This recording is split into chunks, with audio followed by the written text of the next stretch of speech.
You're watching a Highwire Media podcast. Mother Nature always evens the score. Whether it's earthquakes, hurricanes, or tsunamis, there are an infinite number of natural disasters plaguing our planet every day. You can go on the internet and see footage of the 2010 Haitian earthquake and the 2004 tsunami that obliterated part of Asia. But what about before everyone had a camera in their pocket? Or before a news crew in a helicopter could beam the suffering of thousands directly to your living room? That's what we're going to look at today. We're going to delve into the past to look at some of the worst natural disasters that were never recorded on video. The heart of the Portuguese Empire in 1755, it was the most important city in Europe, bringing goods, crops, and valuables from the New World. However, in 1755, there was a cascade of disasters so damaging that many at the time cited it as proof of divine intervention. Just before 10 a.m. on the 1st of November, 1755, around 200 to 300 miles off the Iberian coast, a long dormant fault line shifted, expelling a huge amount of tectonic force. All Saints' Day had just begun, and thousands of devout Catholics had gathered for Mass, when suddenly the ground in the capital began to violently shake. Churches collapsed, killing or injuring thousands of people as buildings were leveled by what was later estimated to be an 8.5 magnitude earthquake. But this was just the start. As survivors climbed out of the rubble, they gathered near the Tagus River, and in the distance, they could see the ocean receding. Only 30 minutes after the initial shock, a wall of water would crash back into Lisbon. Those on the banks of the Tagus were swept into the Atlantic by the 6-meter-high waves. The tsunami and earthquake were felt around the world, with the waves reaching all the way to the Americas, while Spain experienced waves that reached 20 meters high. Meanwhile, the quake caused destruction. 1,100 kilometers east in Algiers, even as far north as Scotland and Sweden. People reported a visible disturbance on the water of otherwise still lakes. But the destruction of Lisbon was not yet over. Candles and fireplaces, disturbed by the shockwave, then caused a huge firestorm in the city that burned for 6 days, destroying what little was left. By the time the dust finally settled over Lisbon's ruins, estimates put the number of dead at between 30,000 to 40,000 people. A city of riches that was destroyed in under a week by 3 biblical-level disasters back to back, on one of the holiest days of the year. It's easy to see why Lisbon's near demolition would have looked like a punishment from the heavens. Even today, the 1755 earthquake remains as one of the largest and most destructive in European history. The 1883 Krakatoa eruption. In 1883, a dull booming noise was heard off the coast of Indonesia. Krakatoa, a volcano in the Sunda Strait, which connects the Java Sea and the Indian Ocean, had just begun to erupt for the first time in several centuries. Plumes of smoke and ash spewed from the island. A quote from the Great British Royal Society on expedition over 200 kilometers away reported that ash fell so quickly as to obscure the sun, but the original booming sounds were just a prelude to what was to come. Because on Friday, the 27th of August, 1883, Krakatoa detonated. An enormous explosive eruption caused 2/3 of the volcano to collapse and fall into the sea.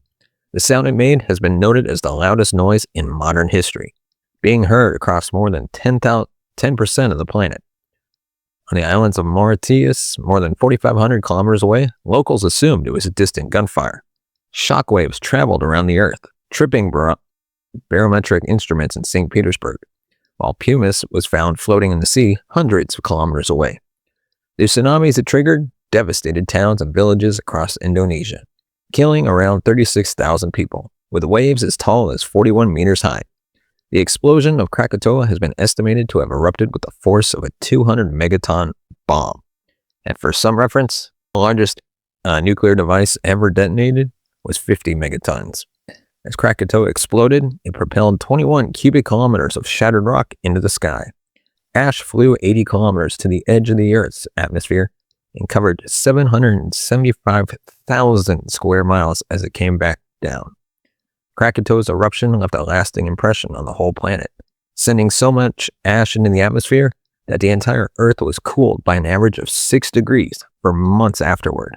Fine ash only allowed blue light to shine through it, resulting in blue moons for an extended period of time. Other climatic changes were recorded thousands of kilometers away, with the rainfall in Los Angeles in the months following the eruption remaining the city's highest to this day. Being near Krakatoa when it erupted, and even just being on Earth in the following months, would have felt like living during the end of the world. Picture this, 16th century rural China, a bustling and advanced society with millions of people living in it, and not far from the center of it would be the deadliest earthquake in human history. It originated roughly in the center of three major fault lines that travel through China, which form the boundaries of the Yellow River Basin in the Jiangxi province. Owing to the studious record-keeping by past Chinese civilizations, there is a lot of detail in local annals of regional earthquakes. Of the 26 that had previously been recorded in the area, every single one came from the center of this basin. And so, in 1556, on January the 23rd, it was no surprise when another one came, but this was not like the rest. Pre-20th century data on natural disasters should be taken with a pinch of salt. But the agreed consensus of the number of deaths is a staggering 830,000 people. Modern estimates place the magnitude to be between 8 and 8.3 on the Richter scale. A truly massive quake, but not even necessarily the biggest to ever hit China. So why was it so deadly? Well, many people in the 16th century China lived in house caves called yaodongs, which were dwellings carved into hills and mountainside. But in 1556, landslides resulting from the quake ensured these caves became tombs for thousands of people. The damage reported is horrifying. Mountains crumbled, rivers were diverted, leading to flooding, and fires were ignited that burned for days. In some places, cracks opened up in the ground over 18 meters long. Large-scale destruction was experienced almost 500 kilometers away from the epicenter. So you can imagine what it was like in the villages nearby. Those in buildings were scarcely better off than those in the caves, especially as many were constructed from heavy stone. In the city of Huaxian, every building was leveled, killing more than half the residents in the entire settlement, with similar results in nearby cities. Even Xi'an, a large city that marked the easternmost point of the iconic Silk Road, was destroyed. The Shaanxi earthquake reigned supreme for the devastating level of death it left in its wake. It led to loss of life on a scale that has never been repeated by an earthquake. March the 18th, 1925, started out like any other day for the citizens of Illinois, Indiana, and Missouri. But little did people know that a monster was forming in the sky. Tornado twisters were nothing new here, but a lack of meteorological equipment meant that tornadoes seemingly happened at random. There was also no early warning systems like there are today. And so, that afternoon, the wind picked up, and before anyone had a chance to react, a behemoth emerged. The funnel was enormous, and its largest point had grown to over 1.5 kilometers wide, with estimated wind speeds of around 480 kilometers an hour. This would classify the tornado as an EF5 by today's modern classifications. And not only that, it was fast, traveling along the ground at 100 kilometers an hour, and it devastated everything in its path. The twister lasted for over 3.5 hours, traveling over 350 kilometers, crossing 3 states, affecting 13 separate counties, and destroying over 480 square kilometers a mile.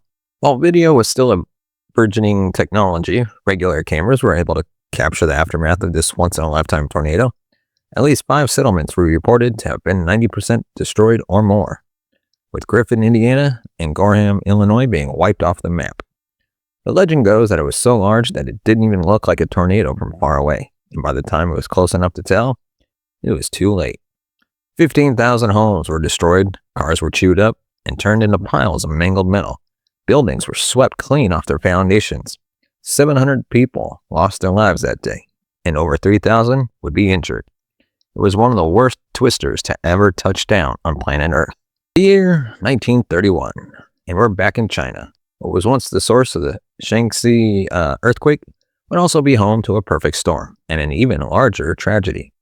The early months of 1931 saw the thaw of a particularly severe winter frost from the mountains. As spring became summer, this was compounded by a freak monsoon season, which saw 7 storms around the Yangtze River Basin as opposed to the usual 2. In the single month of July, there was 1.5 years worth of rain.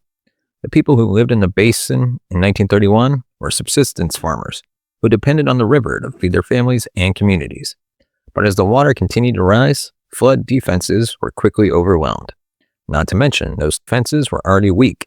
Natural barriers like marshes, lakes, and forests had been cleared to make way for the expansion of farmland, and there was not enough dams to quell the surge. Eventually, the system broke. Flooding peaked in August of 1931 when water levels were recorded at a full 16 meters above average. But the worst was yet to come. Less than a week later, when the dikes of the Grand Canal near Lake Krakatoa completely burst, 10,000 to 15,000 people were killed overnight. Much of the flooded area was farmland that large nearby cities like Wuhan and Nanjing relied on, and so a large famine followed. Hundreds of thousands of people are believed to have died in the flooding alone, and hundreds of thousands more were displaced. But that is not where the true scale of this disaster lies. That is with the famine and disease that followed. Even after the floodwaters receded back to normal levels, the damage was done. Farmland was wrecked, and now the polluted Yangtze saw masses of people contract typhoid and dysentery. Modern estimates of how many died as a result vary, but on the upper end, it's believed that as many as 3.7 million people perished, with a further 52 million affected in some way by both the flooding itself and its effects. It is the deadliest natural disaster in all of human history, illustrating a truly shocking level of mortality that can only be matched by years of devastating modern warfare. There are simply no words to describe a loss of life at this scale. And that is 5 of the deadliest natural disasters in history.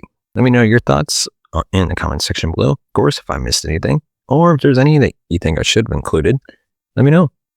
Of course, if you want to support the channel, you can buy us a coffee at buymeacoffee.com/LarryMLease.